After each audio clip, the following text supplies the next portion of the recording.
Greetings, me, Akoma, Masho, and Nawasha, the Akoma House Initiative, the Art and Science of Black Love Culture. Check it out. We want to say this to you. You can't get to know that person loving them the way you're trying to love them. Now, I know you think that you're getting to know them, but you ain't really getting to know them because you can't get to know nobody like that. What are we talking about? Well, people are building relationships and they're in a courting or getting to know phase where they say, oh, we talk on the phone all the time, or all we do, we had clients and couple people tell us we talked on the phone for 7 hours. And I'm like, 7 hours? About what? What are you talking about for 7 hours on the phone? However, and I can talk that long, but the point is I got a lot of talking points and I'm giving you a lot of tangible content. A lot of times we're just infatuated and really lonely. And so we think that we can get to know a person by social media in long distancing or texting, sexting, and talking on the phone. And you can't get to know a person like that. The reason why, to really get to know a person, you got to be able to experience them in your life. But let's look at these things. So let's talk about social media. What would you say about social media that is problematic? I think, we've grown up with social media. It's been out for a couple of decades now. And I think that what we know is that it's curated. So we know from ourselves how we use social media. We are putting the highlights of, vacations, meals, activities, our best thoughts, our most curated thoughts out. And I think that even though we know that about ourselves, we don't expect that's the case for somebody else. So when you see someone on social media, I think what Masho said, what you're saying is correct. It's a great opportunity to meet more people, maybe around a certain idea or a certain location, to expand. Really off of attraction. Who you possibly can meet. And even if it is off of attraction, it's widening, who you could meet. But without a system of how to approach someone, it's going to be skewed to either have you think that you actually have more options than you actually do have, or that because you met someone who's really great, that you might meet someone who is even greater. So once you open up a range of where you're going to see someone and you're including social media, it's curated, it's their curated personality. And that doesn't mean that it's not true, but it is incomplete. It's definitely incomplete. So in wanting to really be with someone, you want to be with the complete version of them and share the complete version of you. So I just say that, social media gives you an insufficient perspective. We all bring our representative to the early stages of the relationship, and I'm not demonizing that. Nothing is wrong with that. We are striving to put our best foot forward. However, to really have perspective on a person, you need to be able to circle behind them. It's like, you're looking at somebody on social media like, oh man, their room is really clean, but you don't see the pile of trash. It's a living dinosaur over there in the corner. You don't see that. So that's the issue. But now let's look at long distance lovers, because we were long distance at a time in our relationship from New Jersey from Trenton, New Jersey to Miami, Florida, which is pretty significant. Mm-hmm. And we did that. I thought we did that for 6 months, but you said yesterday or today, 5 months. Okay. So what do you see as challenges with some of the long distance relationships that we work with? I think as much like you said, that ability to have your curated self and your best representative in person, in close proximity.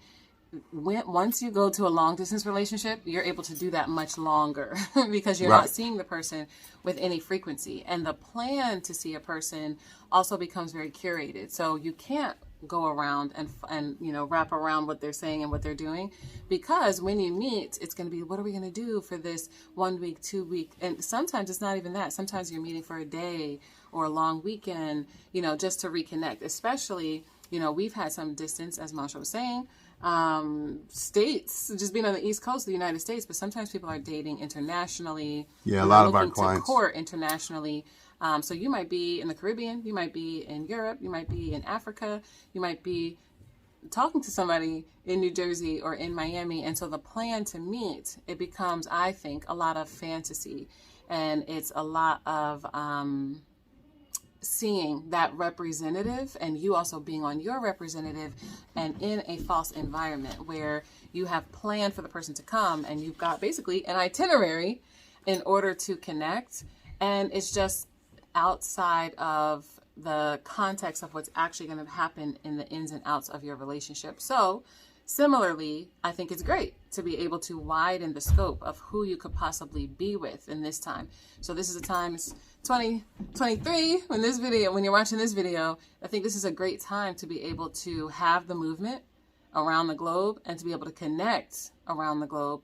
And you're even more so than if you were meeting somebody that was your neighbor, like people did decades ago. You're going to need a system to be able to bring what you're doing and what you're learning into the context of now, once we close the gap in our distance, what is it going to really be like for us to have the day-to-day ins and outs of our expectations actually be fulfilled at the highest level? Yeah, so we're not against long distance relationships nationally. I am also not against them internationally. I think we call them repatriation couples, where Black people are in the States dating people in the islands, or in the islands in the States dating people in the continent, or from the UK via the continent dating people in the US.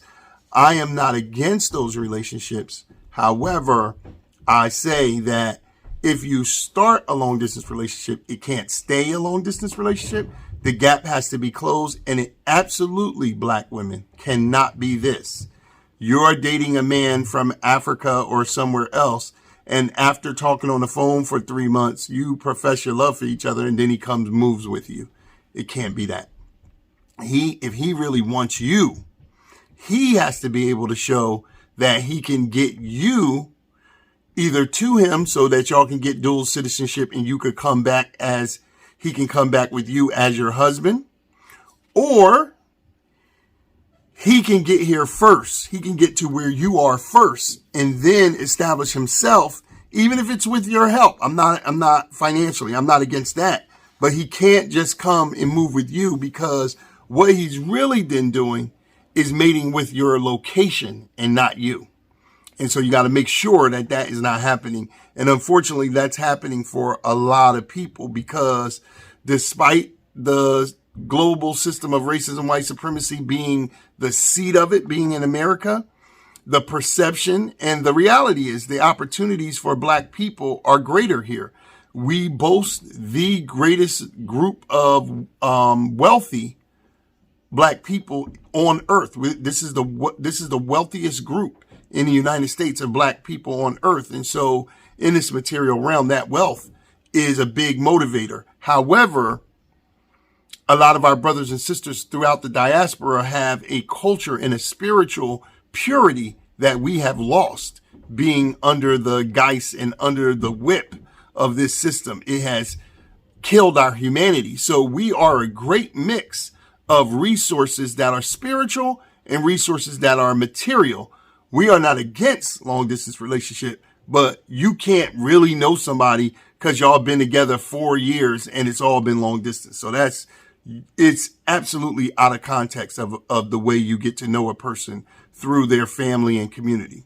So that's what we say about that. So finally, a lot of people say, we're texting all the time. I ask people, how do you deal with the relationship pillar of intimacy and sex? And they would say, we sexting, or we have sex FaceTime. And I don't even have to tell you why that's not the real thing, but okay, so you do that. You're professing your love, you're texting, you're sexting. What do you see as problematic with that? I mean, like you're implying, right? It's not real. So like when we're saying that what sex actually is, it's an energy exchange. There's an element of exchange when you're going back and forth with someone in texting, but it's not actually the real thing. And I think it's much like pornography, much like masturbation. There's something about what we are craving and what we are missing in our own connection with the most divine love that has us kind of longing and craving for that reconnection. So when you're missing it, when we are so disconnected in the world and want to feel alive and want to feel connected, we can say that we're going for the low hanging fruit or the low level vibration of exchange.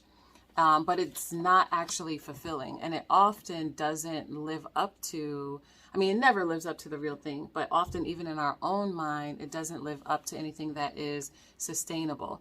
And so I think many times you can leave a situation like that feeling deflated, feeling depleted. Exactly. It's not an exchange that is, I think, from the most sacred space that would actually fill you up. It comes from a place that is base level, that actually is a depletion. And so what happens is you can feel regretful, spent, lackluster, and disenchanted, and I also think that it takes you away from the real thing, much like low level food, low level uses of time. It actually takes you, low level uses of time takes you away from your real life. And low level diets takes you away from your real vitality. And low level sexual exchanges do the same thing. So yeah, I think for me, it offers a vulnerability and a sacredness as spiritual energy exchange or sacral energy exchange, which sex is, without the unified labor. Sex in integrated community is the reward of vulnerability or intimacy. Intimacy is characterized by vulnerability.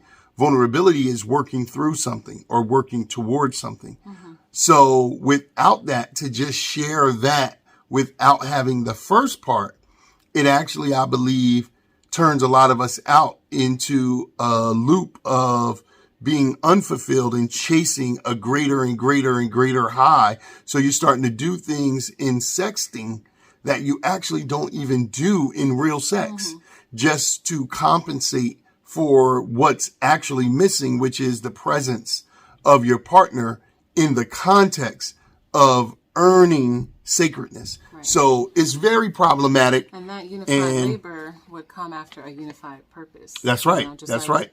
We say with accommodate. Accommodate, right. Get to unifying bodies or unifying or that energy exchange without coming into alignment through purpose and through labor.